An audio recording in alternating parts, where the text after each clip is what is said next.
بخاری میں الادب المفرد میں، امام ترمذی نے جامع ترمذی میں اور امام مسلم نے اسے نقل کیا ہے، اور امام احمد بن حنبل نے اپنی مسند میں اس روایت کو نقل کیا۔ میرے آقا نے فرمایا احتجت النار والجنہ، جنت اور دوزخ کا آپس میں مناظرہ ہوا اس بات پر۔ فقالت النار، جہنم نے جنت کو کہا کہ یدخلونی متکبرون متجبرون، مجھ میں متکبر اور سرکش لوگ مجھ میں داخل ہوں گے۔ وقالت الجنہ لا يدخلنی الا الضعفاء والمساکین، میرے اندر تو مسکین اور کمزور لوگ ہیں۔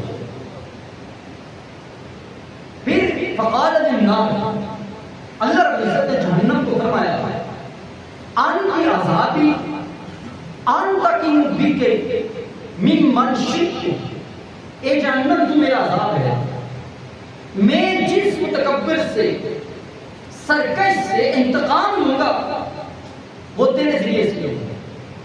وقالت الجنہ، اللہ رب العزت نے جنت سے بھی کلام کیا، جنت کو مخاطب کیا، اے جنت انت رحمت ارحم بک ممن شئت، تو میری رحمت ہے، یعنی جو شخص جنت میں داخل ہوگا وہ رب کی رحمت کے صدقے داخل ہوگا۔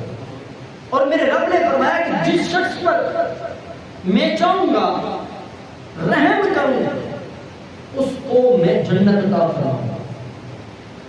یہ حدیث مبارکہ کہ جس میں جنت اور جہنم کے مکالمے کا ذکر ہے، تو اس میں بھی جہنم نے جن لوگوں کے داخل ہونے کے خود یہ کہا جنت کو کہ میرا اقدار ٹھہرنے والے کون لوگ ہوں گے؟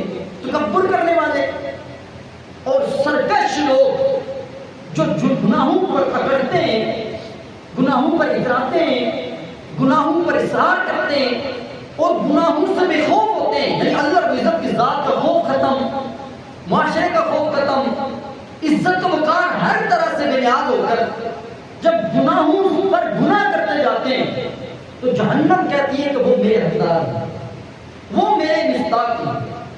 ایک اس حدیث مبارکہ سے یہ پتا چلا کہ سرکشی یہ سیدھا جہنم کی طرف لے جانے کا راستہ، اور سرکش لوگوں کا مقدر اور ٹھکانہ جنت نہیں ہے، وہ جہنم ہے۔